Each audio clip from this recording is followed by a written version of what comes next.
সত্যি জানতে ইচ্ছে করছে আজকে আপনি এই ঘটনার পরে কি বলবেন? কোন অধিকারে ভারত নিজের জমিতে সে কাঁটাতার দিচ্ছে, নাকি বেড়া দেবে, না পাঁচিল তুলবে, সে নিজের জমিতে দিচ্ছে, সেখানে বাংলাদেশের বর্ডার গার্ড তারা এসে বাধা দিতে এসেছিল কেন?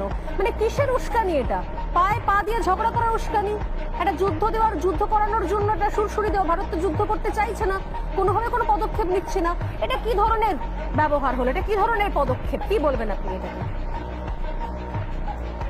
নমস্কার, আমি গর্বিত যে আমার বাংলাদেশে জন্ম হয়েছে এবং বাংলাদেশের বর্ডার গার্ড নিয়ে আমি সম্পূর্ণভাবে গর্বিত এবং আমি এই দেশকে ভালোবাসি। এই দেশের জন্ম আমার শত জন্মের কর্মের ফলে হয়েছে, কারণ বাংলাদেশের মতো একটা শক্তিশালী জন্মগ্রহণ করা একটা ভাগ্যের ব্যাপার, ভারতের মতো একটা দুর্বল দেশে জন্মগ্রহণ করা অন্য ব্যাপার।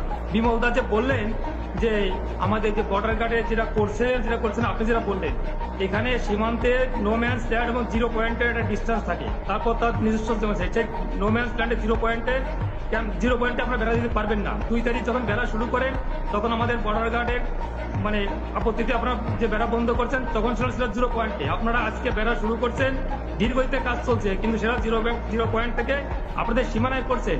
আপনাদের সীমানায় বেড়া দেবেন না, পুকুর কাটবেন না, গাছ লাগাবেন, এতে বাংলাদেশে কিছু আসে যায় না। আর বাংলাদেশ নিয়ে আমি যেভাবে বললেন দুর্বল, সরিষা খেতে ট্যাঙ্ক নিয়ে একবারও বলবেন না।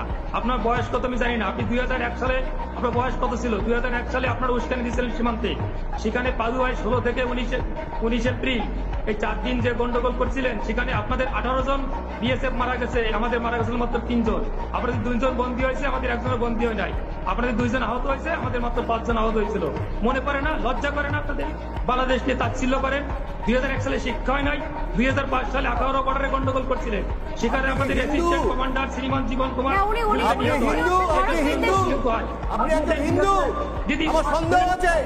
আপনি নাম বাড়িয়ে বসেছেন। বাংলাদেশ নিয়ে কত বড় কি নাই? বিমল বাবু যে বললেন 2001 থেকে 2005 দেখেন